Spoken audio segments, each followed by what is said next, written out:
Martin County attracts all types of travelers, from sunseekers and daredevils to fashionistas, fishing fanatics, even lovebirds searching for a romantic retreat.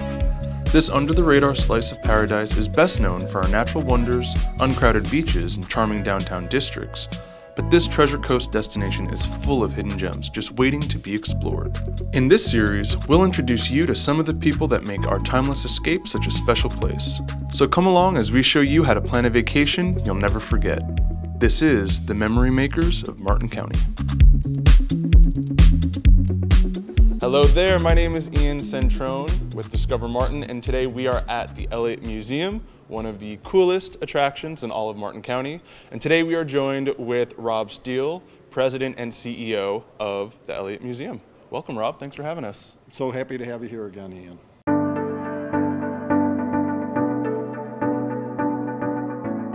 So today we want to kind of get into a little bit more of your story and how you came to Martin County.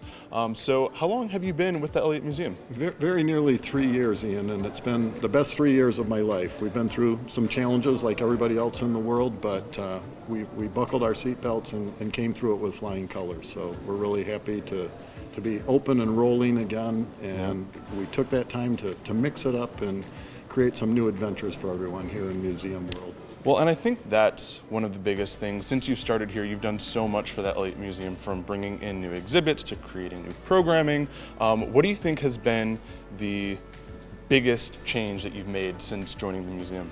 I think opening the doors to being something that's more akin to a gathering place and a venue. So we welcome in the community on all levels, and the larger community, the state of Florida, and the world ultimately. We've made a lot of changes, and we've tried to develop a dynamic format where things are always changing. If you visit 3 months and then come back 3 months later, you think, what happened? It seems completely different to me. So being dynamic is probably the biggest change we've made. Absolutely. So for first-time visitors, for people who haven't been here in a while, what would you say is one of the things that they have to check out when they come to the Elliott? I think the most important thing is, if at all possible, hook yourself up with a docent. When you're with a docent, one of our wonderful, over 100 volunteers that help us here and really know the stories and are able to share the stories, that's what you'll remember. That's what you'll remember when you walk away. You may not remember dates and years and statistics, but you'll remember the heartfelt stories that they're able to share with you. So make sure you hook up with a docent. We have a wonderful restaurant on the second floor, so if you're planning your first visit, please make sure that you plan on lunch or dinner after your visit.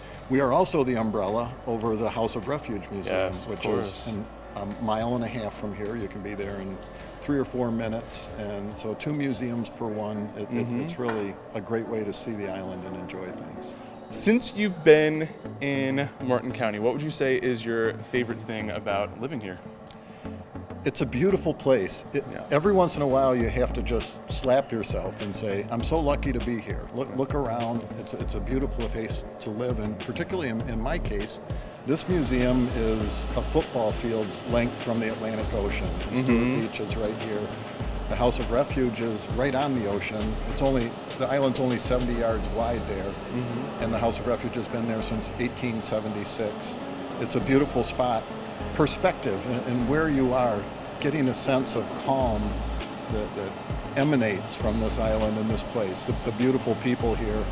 Of all the things I enjoy, I think I enjoy the people the most. Martin County, to me, seems like an oasis, a bite out of Florida where things are different and time moves slower.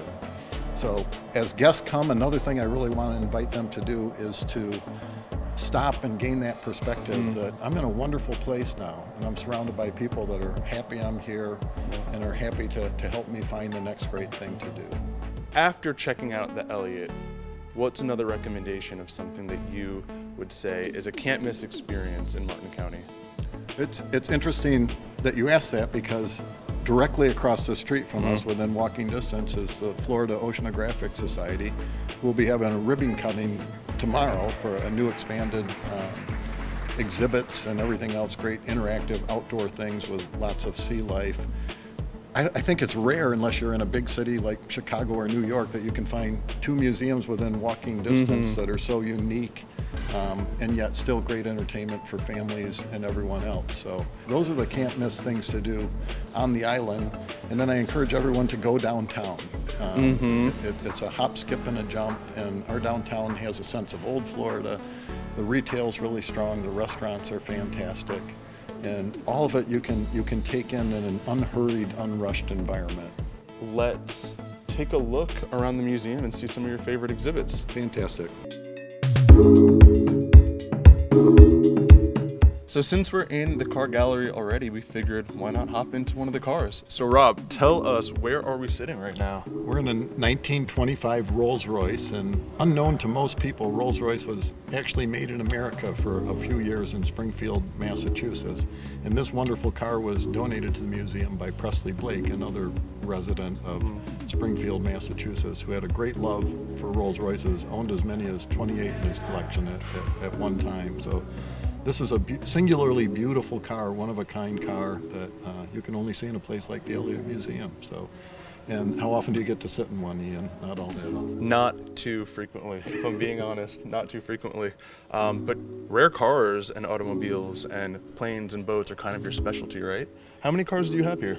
We have 100 cars. It's a very active collection. We're always accessioning and deaccessioning cars, and we turn down quite a few cars over the course of the year. Just because we want to keep it unique and special and things that people are anxious to see. So that's great fun. Yeah. And out of all of the incredible vehicles that you have in the current collection, what do you say is the one that gets people most excited? When you enter the front door, we have a Cunningham that was made in Palm Beach County. Only 25 of them were made in history. Wow. And all 25 still exist, so we have one of those cars here, and it's just especially beautiful and especially unique, so that's something that catches everyone's eye right away as soon as they set foot in the door. So here we are in one of the evolving exhibit spaces. This is one of the newest exhibits featuring works by artist Jane Baldridge. This particular collection is called Sea Level Stories, and we're going to have Rob tell us a little bit more. The room we're in is a surprise to me. This was a storeroom when COVID started, and we'd always had our eyes on it saying, well, let's find some other place to store things. We need more art space. So our ambition at the museum is to make sure that at all times 30% of our space is dedicated to visual art. We also want to make sure that we're mixing in our local artists with touring artists all the time. With the different display spaces, you have an opportunity to see 9 new exhibits a year, which really keeps things fresh and dynamic. This was a storeroom. We found 3 beautiful James Hutchinsons rolled up in the corner. Nobody had seen them for onwards of 40 years. Took them out, stretched them, and those are displayed out in the museum. This exhibit is in a changing exhibit room, and the lighting is absolutely beautiful and stunning, and we did quite a bit of work when we were closed during the pandemic to turn a storeroom into a gallery space, and it's been well received by the general public and the visitors, and it helps with our theme of enhancing the enjoyment of visual art in Martin County. So right now we're standing in one of the coolest areas of the museum. This is the General Store permanent exhibit. So Rob, tell us a little bit more about the General Store. This was created by our illustrious curator, Linda Geary. Unbelievable. Again, this happened while we were closed for 111 days during the COVID cycle. And there are thousands and thousands of items in here that you would have seen in a general store in America over the years. We had a general store in the Elliott Museum, the original pink brick Elliott Museum that opened in 1961. It went away when the new museum opened in 2013, and we recreated it while we were closed in the interlude during the pandemic. So it's a great space, and people spend hours and hours in here. They sit down and play checkers in the soda shop, and look at the barber shop and post office and the drugstore. Just an amazing number of items, and kids ask their parents, what's that for? And it's great fun, and there's an interactive area for students where they can play with Lincoln logs and a chalkboard and put on clothing for pictures. So we're trying to break not centuries, but millennia's old tradition of not touching things in the museum. We try and make sure there's something interactive with every exhibit and every new exhibit, particularly for students, because we want to be ultimately family friendly all the way.